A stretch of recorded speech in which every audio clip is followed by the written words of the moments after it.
નરેશભાઈ પટેલની વાત ભાઈ યાદ કર્યો, મને બહુ ગમ્યું. જેને ઇતિહાસ રચી દીધો, જેને નિસ્વાર્થે એક સમાજને, સૌરાષ્ટ્ર લેવા પટેલ સમાજને એક તાતડે જોડી દીધો, એના માટે તમે આવો બકવાસ કરો તો આપણને દુઃખ થાય કે આવું હોય કોઈ દિવસ.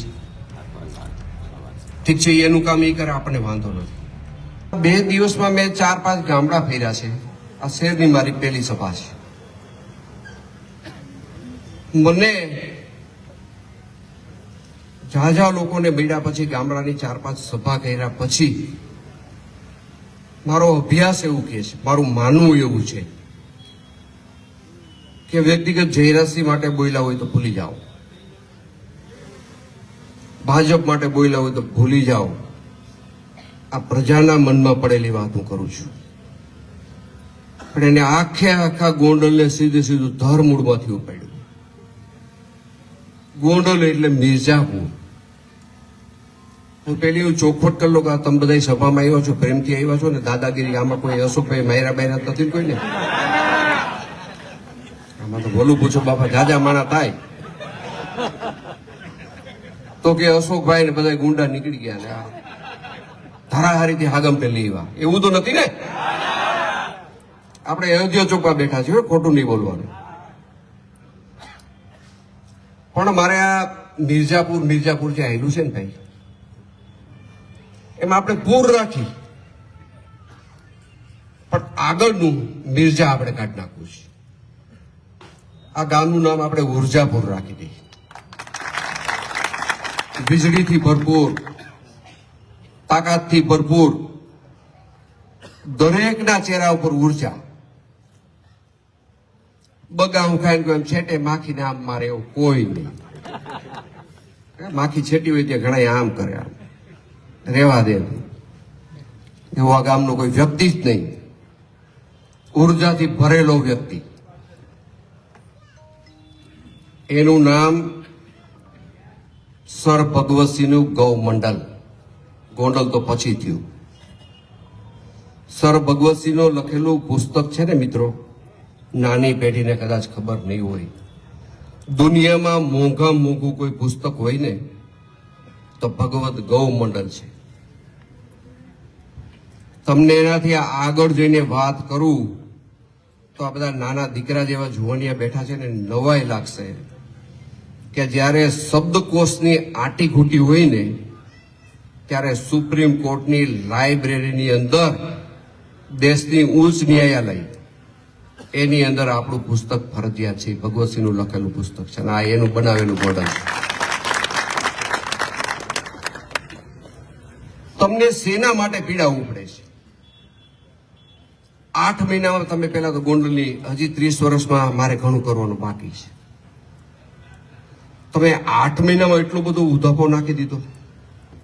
ગોંડલને આ નથી, ગોંડલને તે નથી, ગોંડલને રોડ નથી, ગોંડલને રસ્તો નથી, ગોંડલને બોલવા માટે જીભ નથી, સૂંઘવા માટે નાક નથી. આવું બધું તમે કહી દીધું. 8 મહિનામાં એટલો બધો અભ્યાસ. 30 વર્ષથી હું આ ગામની સેવા કરું છું અને ત્યારે હવે ધબી રમેશભાઈ પણ આપણી સભામાં ઉપસ્થિત છે,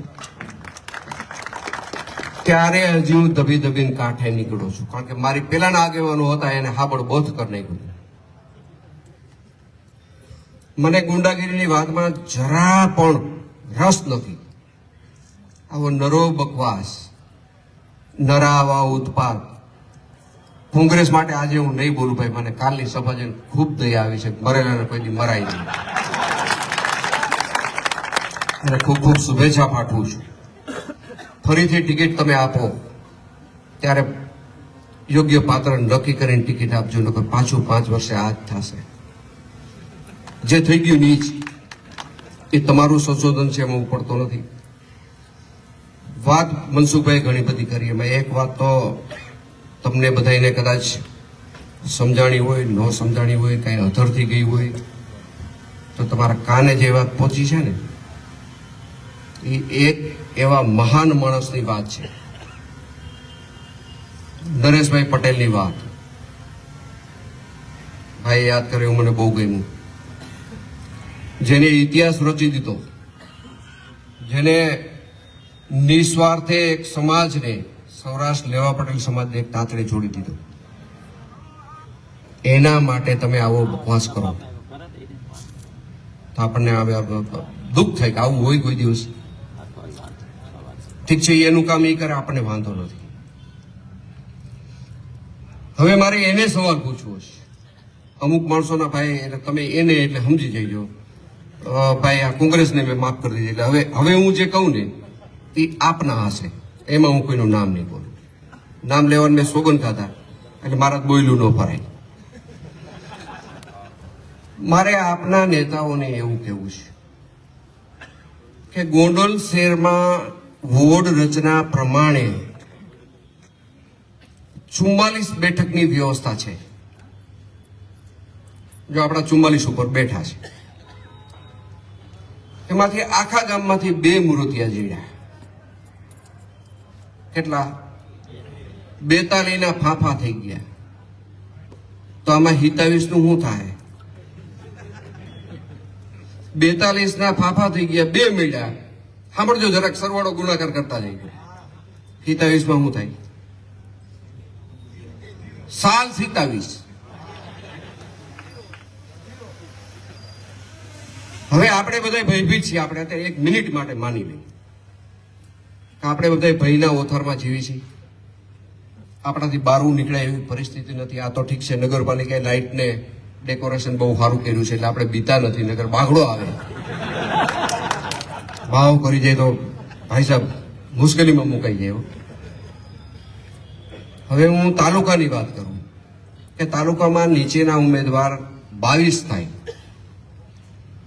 ઉપરના ઉમેદવાર 5 થાય. રમેશભાઈ થોડાક લેખાજોખા હાલે. ઉપરના ઉમેદવાર 5 થાય. હવે આપણે જયારે 44 નક્કી કર્યા ત્યારે રેડે એનું જે કામ કરવાનું હતું એ કામ કરતા હતા. હવના પ્રચારમાં હવ આટા મારતા હતા, હવની કામગીરી હવ કરતા હતા. એવી રીતે તાલુકાના 22 એ બિંદાસ એનો ચૂંટણી પ્રચાર કરતા હતા. જિલ્લા પંચાયતના ઉપરના 5 એ સરળતાથી એનું કામ કરતા હતા. પણ આપના નેતા એવી બહાદુરીની વાત કરે છે, આ 2 લાખના ગોંડલની રખેવાળી કરવાની વાત કરે છે. આપણને બધાને હું આવી જાઉં હવે તેમાં, મને કોઈક ઘરે મૂકવા આવજો ભાઈ, જોખમ થઈ ગયું છે હવે તો. 22 ને 5 27 ઉમેદવારને ફોર્મ ખેંચવાની તારીખ સુધી પોતે સલામત રીતે નથી રાખી શક્યા. એને ઉપાડીને લઈ ગયા જુનાગઢ. જુનાગઢ લઈ જવામાં કારણ એવું હતું કે ચાઇનાનો ડુપ્લિકેટ માલ હતો, એની કોઈ ગેરંટી નહોતી. આજે ફોર્મ ભર્યું અને કાલે કોઈ સગાવાલા, હું તો 30 વર્ષથી આ સમાજ હારે જોડાયેલો છું, એટલે ભાઈ ભાજપે આ કામ કર્યા છે, આમાં તું ક્યાં આપવા કરી ગયો, હાલ તાર નથી લડવું, તો મુશ્કેલી મુકાઈ જાય. રક્ષણ ન કરી ગયા. 27 જણાનું રક્ષણ નથી કરી ગયા. એ ગોંડલ માટે શું કરે એનો જવાબ તમને અત્યારે આપો તો? કાંઈ ન કરે, એને થાય કાંઈ? કોઈના કુટુંબ પરિવાર વિશે હું ચર્ચા કરવા માંગતો નથી. પોતાનો આખો પરિવાર જો હોય તો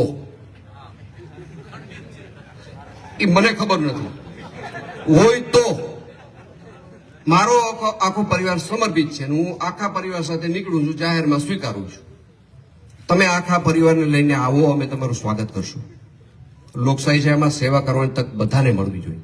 તમે આવી જાઓ, અમને વાંધો નથી.